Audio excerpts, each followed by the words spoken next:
Mi esposa me humilló delante de toda su familia, pero no sabía que yo ya lo sabía todo.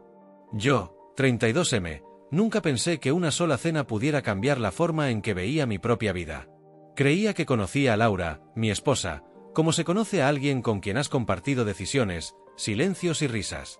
Creía que conocía a su familia también, gente ruidosa, orgullosa, cariñosa en sus tiempos y despiadada en otros. Pero esa noche, la noche en que todo se rompió, aprendí que la apariencia puede ser un arma afilada si quien la empuña tiene intención de herir. Habíamos ido a la casa de sus padres por un motivo aparentemente inocente, un almuerzo para celebrar el ascenso de su hermano mayor. La abuela había preparado su famosa sopa, los niños corrían por el jardín y la mesa estaba llena de platos que parecían prometer memorias. Yo llegué contento. Había trabajado muchísimo en el proyecto que me había dado el dinero para pagar la luna de miel que aún no habíamos hecho. Iba a decir algo alegre, compartir una anécdota divertida. En mi cabeza todo era normal. Al principio la comida fue como cualquier reunión, carcajadas, anécdotas, el tío contando su historia de siempre. Pero después del postre las cosas cambiaron. Laura, que había estado algo distante todo el día, no me explicó por qué, de pronto se inclinó hacia la mesa y, con una sonrisa que aún hoy me cuesta creer que fuera la suya, soltó algo que nunca imaginé escuchar venirme a mí. ¿Sabes, chicos? Él no es quien parece. Muchas de las cosas que presume son prestadas. Hubo una pausa. La abuela dejó la cuchara suspendida. Sentí todo el aire desaparecer. No supe al principio a qué se refería.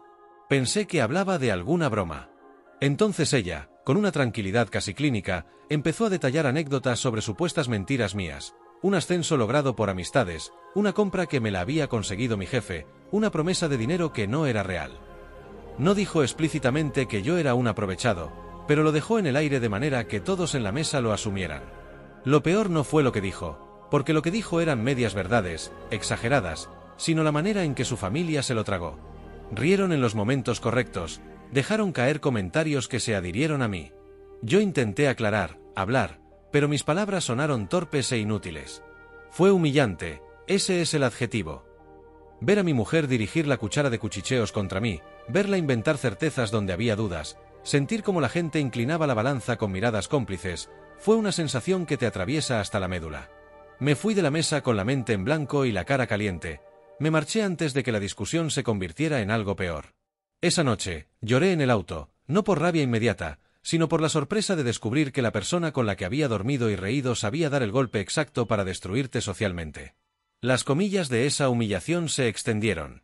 Al día siguiente algunos amigos que habíamos visto en la reunión me llamaron con mensajes del tipo: «Oye, ¿es verdad lo que dijo Laura?». Hubo silencios incómodos en el trabajo. Mi jefe, que no es de esos que se dejan llevar por chismes, me miró con una mezcla de curiosidad y distancia que jamás antes había existido. Sentí que mi reputación, algo que había construido con años de trabajo, se resquebrajaba frente a mis ojos.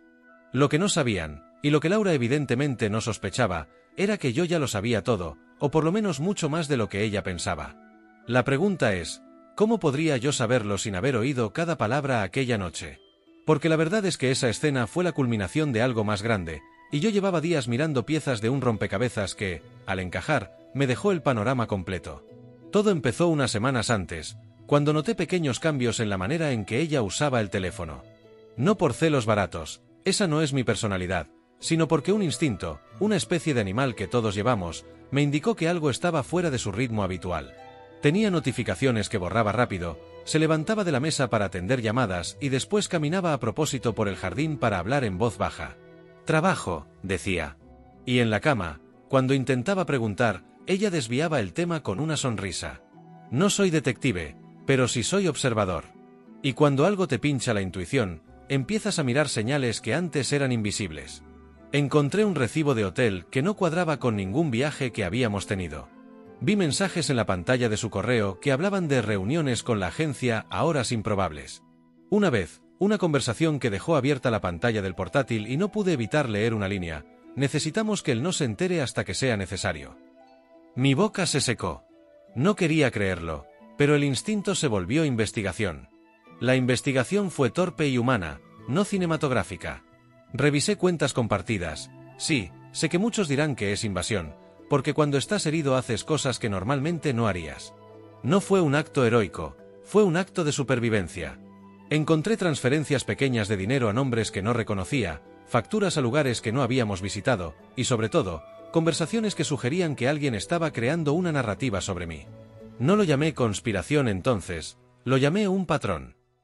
Había una trama reconstruida alrededor de mi figura, titulares sutiles en conversaciones de WhatsApp, ¿has oído lo de X?, correos con versiones sesgadas de eventos, y una lista de contactos a los que se les había plantado una interpretación conveniente.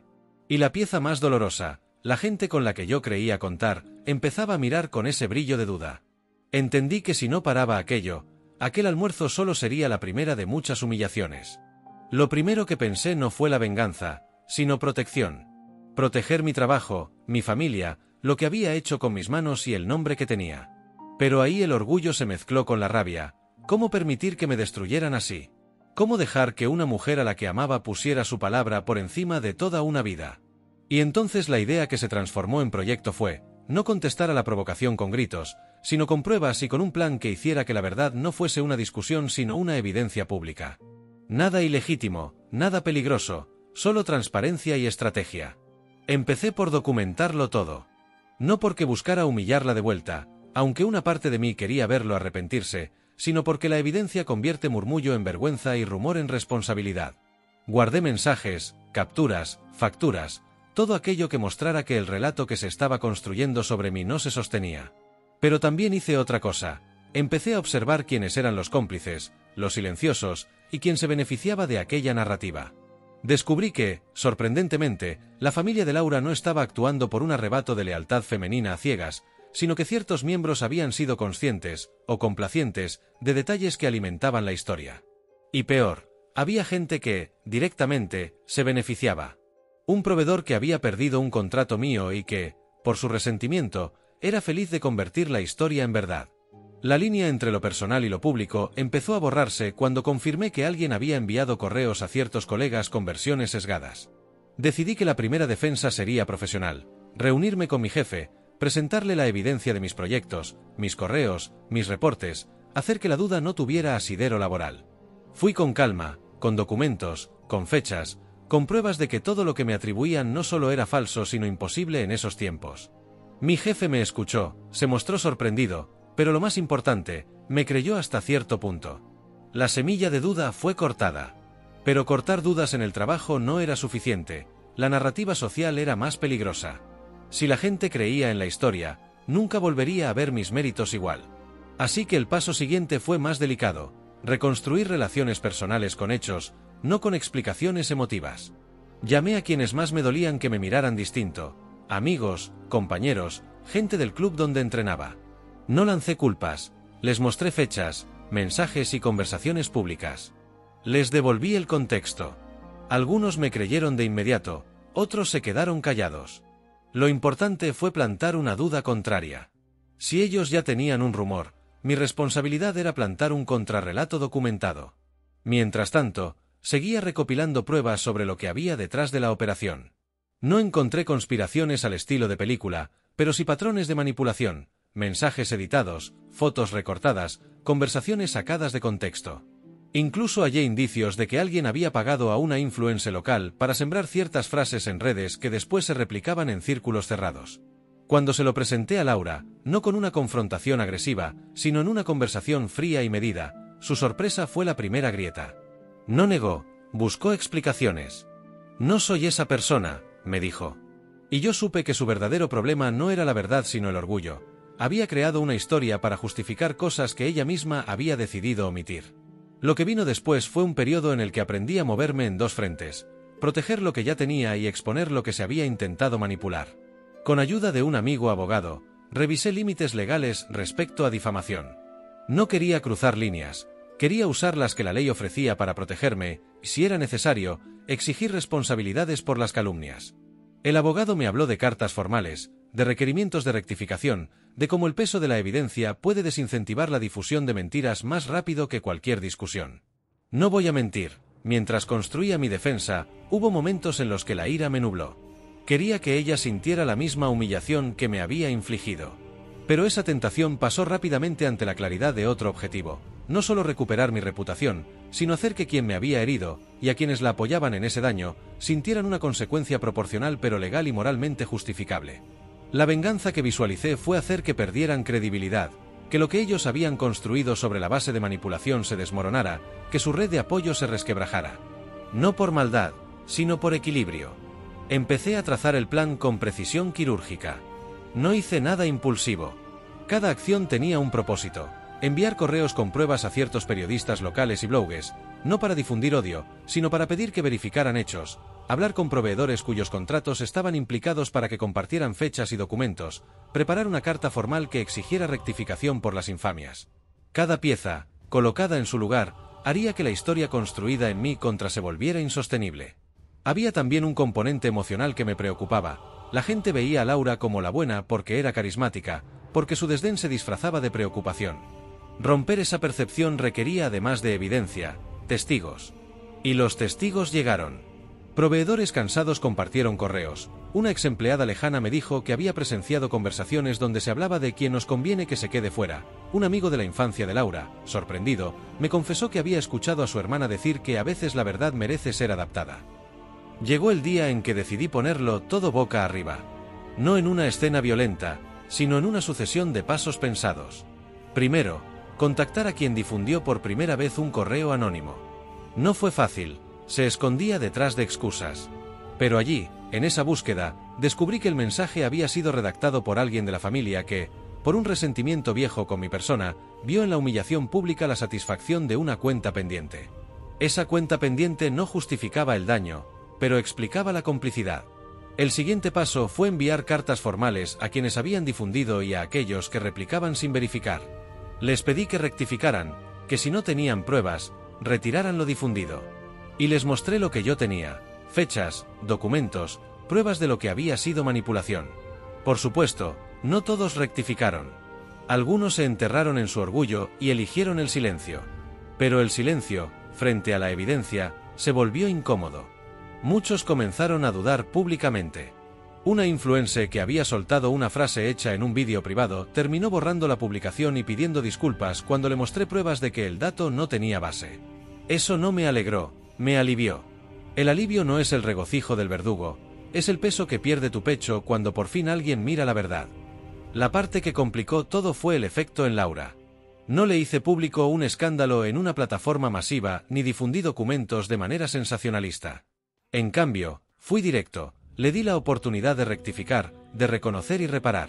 Le dije que lo que había hecho me destruyó y que tenía opciones: admitir, pedir disculpas y permitir que trabajáramos, o no hacerlo y aceptar las consecuencias profesionales y sociales de su decisión. Ella eligió lo segundo. Se negó a admitir su papel en la manipulación. Prefería mentir, porque la mentira le salvaba una identidad que no estaba dispuesta a perder. Entonces la maquinaria que había pensado empezó a girar. La gente que había apoyado sus frases se cansó de defender lo indefendible. Clientes que confiaban en la familia empezaron a reclamar. Un acuerdo de colaboración que la familia tenía con una pequeña empresa se canceló cuando la otra parte revisó fechas y comprobantes que no cuadraban.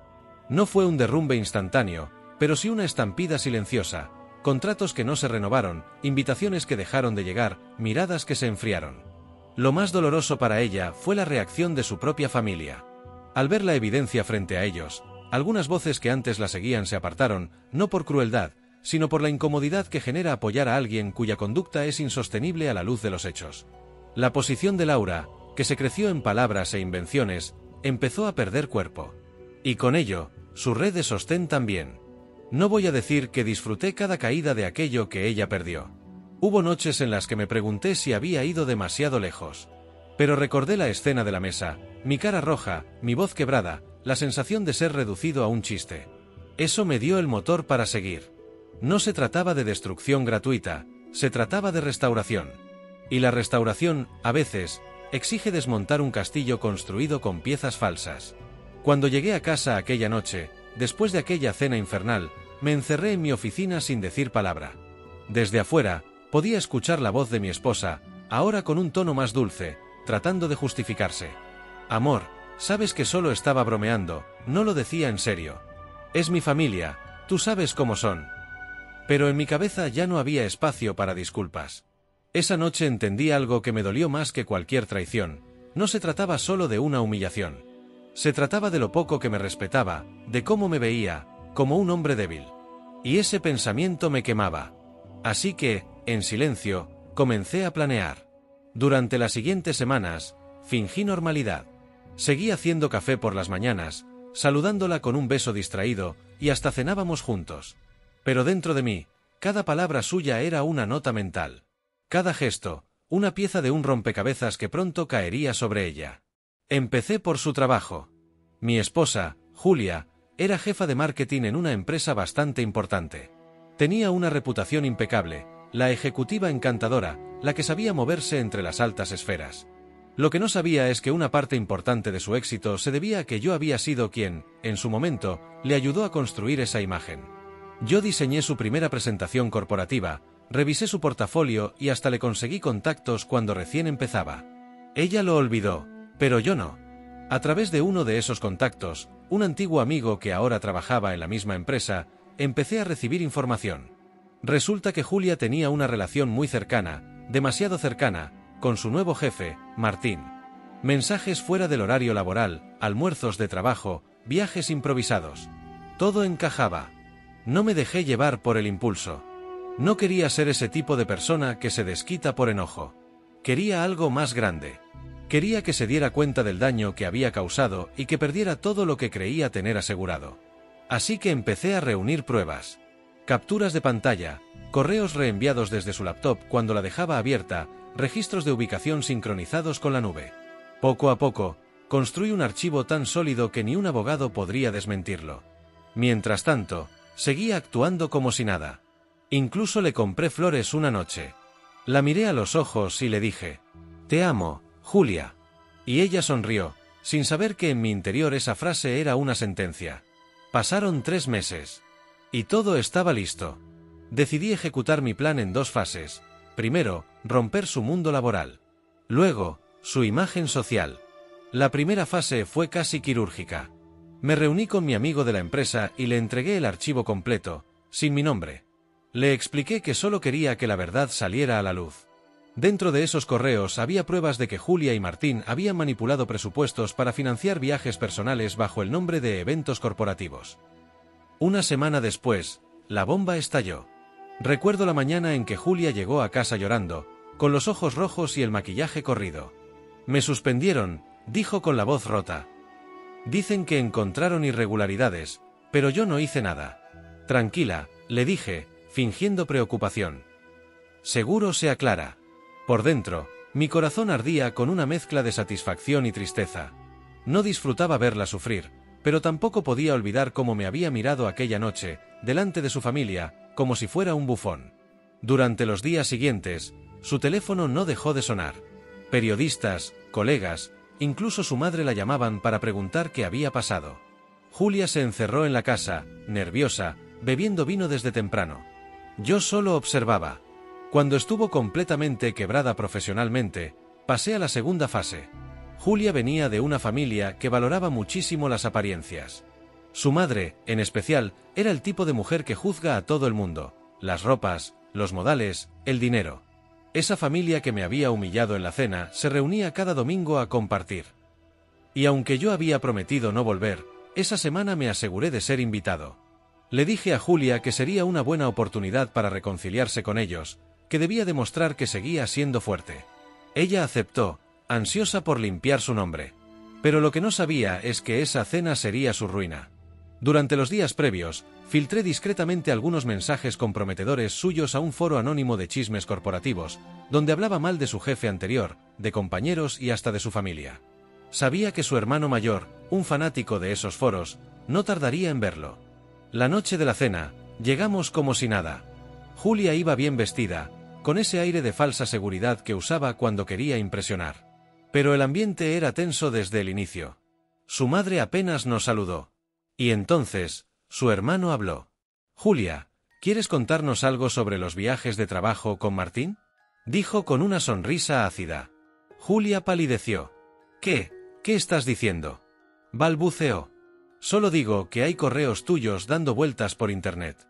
No sé, parece que tus reuniones eran bastante productivas». El silencio fue absoluto. Yo bajé la mirada, fingiendo estar incómodo. Su madre, en cambio, estaba furiosa. ¿Es eso cierto, Julia? ¿Nos mentiste a todos? Julia me miró, buscando apoyo. Pero yo solo respiré hondo y dije en voz baja: no quiero juzgarte, pero creo que todos merecen saber la verdad. Y entonces, saqué mi teléfono y reproduje un audio que ella misma había grabado meses antes, hablando con Martín, riéndose de su familia, de mí, de todos.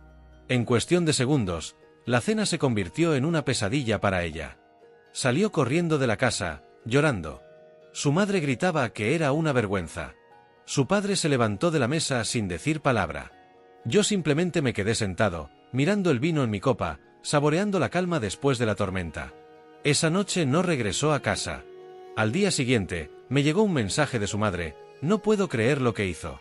Te pido disculpas por cómo te tratamos. No merecías eso. Era la primera vez que alguien de esa familia me pedía perdón. Durante los meses siguientes, Julia intentó recomponer su vida. Buscó trabajo, pero la noticia de su despido se había esparcido como pólvora. Nadie quería contratarla. Su reputación estaba destruida. Sus antiguos amigos comenzaron a alejarse. Yo seguí con mi vida, tranquilo, sin rencor, pero sin olvidar. Un año después, me llegó un sobre sin remitente. Dentro había una nota suya. Sé que fuiste tú. Y no te culpo. Fui cruel contigo. Perdóname. La leí varias veces. Y, aunque sentí una punzada de tristeza, también sentí algo parecido a paz. No respondí. Simplemente doblé la carta, la guardé en un cajón, y me prometí no volver a abrirla. A veces la justicia no llega de golpe. A veces llega en silencio, cuando el que te hirió finalmente se enfrenta al reflejo de lo que es. Y yo solo tuve que sostenerle el espejo. Han pasado casi 2 años desde aquella cena. 2 años desde que mi esposa, ex-esposa, destruyó su reputación con sus propias manos, y desde que yo dejé de ser el tipo callado al que todos miraban con condescendencia. Mi vida, aunque no fue fácil al principio, comenzó a tomar un rumbo distinto. Me mudé de casa, vendí la mayoría de los muebles, y alquilé un pequeño departamento con vista a un parque. La primera noche allí, sentado en el suelo con una cerveza barata y el eco de mis propios pensamientos, sentí algo que hacía mucho no experimentaba: silencio. No el silencio incómodo de la indiferencia, sino el silencio de la paz. Por primera vez en años, nadie me gritaba, nadie me criticaba por ser demasiado tranquilo o poco ambicioso. Era solo yo. Y eso bastaba. Pero claro, el pasado no se borra de un día para otro. A veces, mientras trabajaba, el recuerdo de Julia me venía a la cabeza. No con rabia, sino con una mezcla rara de nostalgia y decepción. A fin de cuentas, compartimos más de 6 años juntos. Creí que la conocía, que éramos un equipo. Y resultó que solo era un personaje en la historia que ella se había inventado para sí misma. Después de que la familia se enteró de todo, ella intentó hablar conmigo varias veces. Me envió correos, mensajes, incluso se apareció una noche frente a mi edificio. Recuerdo esa noche claramente. Llovía, y yo estaba viendo televisión cuando tocaron la puerta. Al abrir, la vi allí, empapada, temblando. «Solo quiero hablar», dijo, con una voz tan quebrada que por un momento me dio pena. La dejé pasar. Se sentó en el sofá y empezó a llorar. «Perdí todo», me dijo. «Mi trabajo, mis amigos, incluso mi familia me dio la espalda». «¿Y qué esperabas, Julia?», respondí con calma. «Jugaste con todos, incluso conmigo». «Lo sé», dijo ella. «Y lo peor es que tú fuiste el único que siempre estuvo de mi lado». La miré, y por un instante quise creerle. Pero sus lágrimas ya no me movían. «No busques redención en mí», le dije finalmente. «No te odio, pero tampoco quiero ser tu consuelo». Y así, sin un grito ni una escena, se fue. Esa fue la última vez que la vi. Al día siguiente, recibí un mensaje de su hermano. Se fue del país. Dijo que necesitaba empezar de nuevo. Nadie sabe dónde. Y aunque sonaba trágico, sentí que era lo mejor para ambos. Ella tendría la oportunidad de recomenzar, y yo, de sanar. Los meses pasaron, y me dediqué por completo a mi trabajo.